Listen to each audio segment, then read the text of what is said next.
వచ్చిన ఒక సంవత్సరానికి ఏం జరిగింది అని అంటే నా కథలో ఒక మలుపు వచ్చింది. ఏమై ఉండొచ్చు ఆ మలుపు?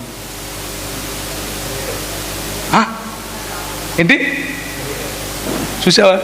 చూడు, కొంచెం నేర్చుకో. అంటే మీ అర్థమైపోయింది నాకు, సురేష్ రమేష్ అని. సురేష్ రమేష్ అని అర్థం.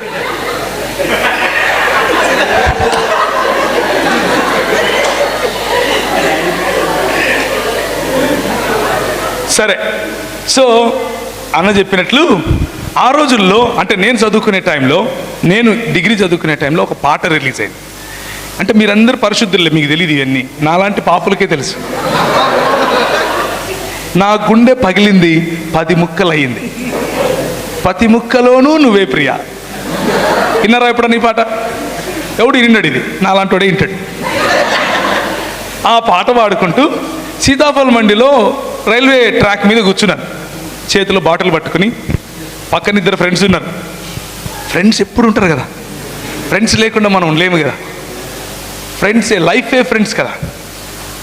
నేను చచ్చిపోతారా మావా అంటున్నా, వాళ్ళు పట్టుకుంటారు నాకు తెలుసు. 3 రైళ్ళు పోయినాయి, కానీ నేను మళ్ళా దాని కింద.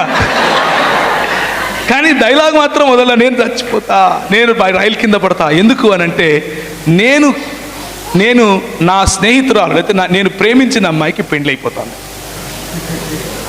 నా గుండె పగిలింది, 10 ముక్కలు అయ్యింది, 10 ముక్కలో నువ్వే ప్రియా.